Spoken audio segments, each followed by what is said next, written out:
Change of pace now, and it's been more than a decade since their last album, but Perth rockers and Victorian rockers, I think now, Jebediah are back. Their latest release, Oiks, has surprised fans with its more experimental sound.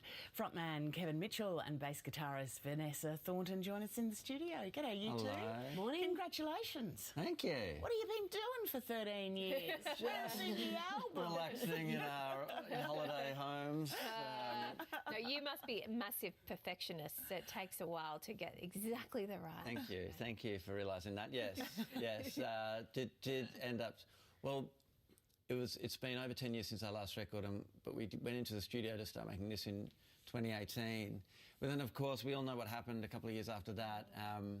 And because, you know, the band sort of separated between Victoria and WA, that sort of put things on hold for a good couple of years. But we got there eventually, you know. Well, tell us about the album.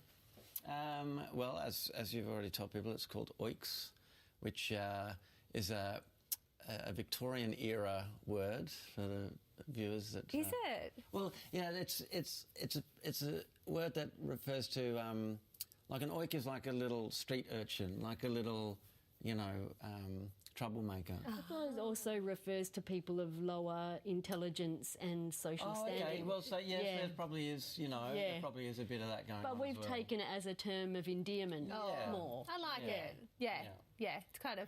And how much has the music changed for you, for what you're playing? What are people going to buy it and go, well, that's not the Jebediah I know? Like, what's the... Sure, I think that's good. I think that's a little bit, that's healthy to have a bit of that. You know, obviously the music's changed because we've changed, you know. I think we've been making records since we were teenagers, and I think if we were still making the same kind of records today as well, I'm in my 40s, Ness is still in her 20s, but if we were still making the same music, I think that would be kind of a bit tragic. So I think this record is just a representation of who we are, you know, right now. So there's elements that sound like our old stuff because when the four of us are together in a room, that's what naturally happens. There's a certain sound, a certain chemistry that happens. I mean, I feel like, you know, even though the songs might be different, people will still know that it's us. I mean, we can't not be us when we're together. Even if we tried. We were looking back at a clip earlier of you guys in your teenage years. I think you had purple hair, which was great to see. What's the secret to your longevity, do you think? And do you look back fondly at that time when you were coming through those early days in that first album?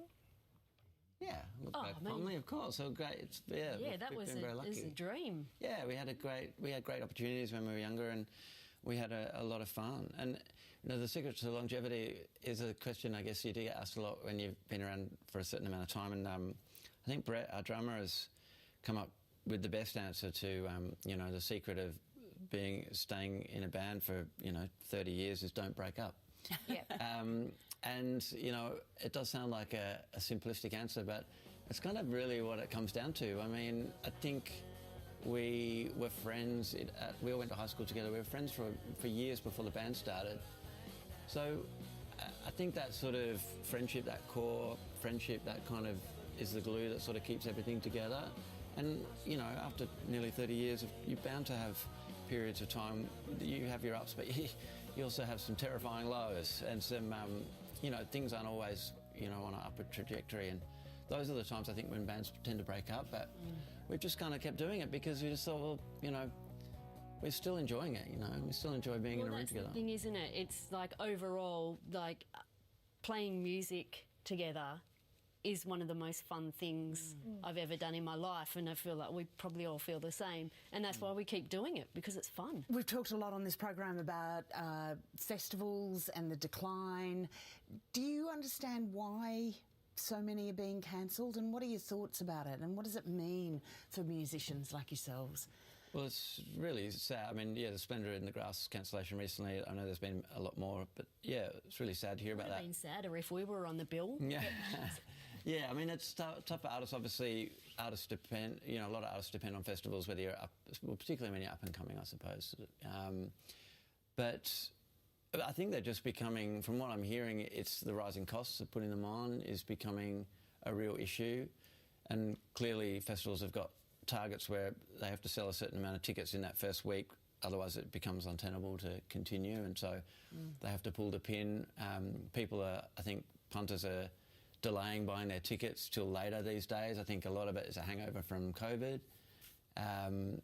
both the logistical sort of expensive things and also the purchasing habits of ticket buyers as well. So things haven't just like, I think post-COVID, there was maybe hope that things would suddenly just kind of snap back. But the entertainment industry, it doesn't. It still doesn't feel back to how it was. what it was. Let's hope everyone buys tickets to your shows. Oh, they already are. They already are. Awesome. The phone has been running That's hotly. great. No. And so good to have you here on the couch. We're big fans from way back. Oh, thank you. Thanks for Thank you. having us, guys. So good to see you. Best wishes for the tour in July. Yeah. Well, stepping away from the day's events now.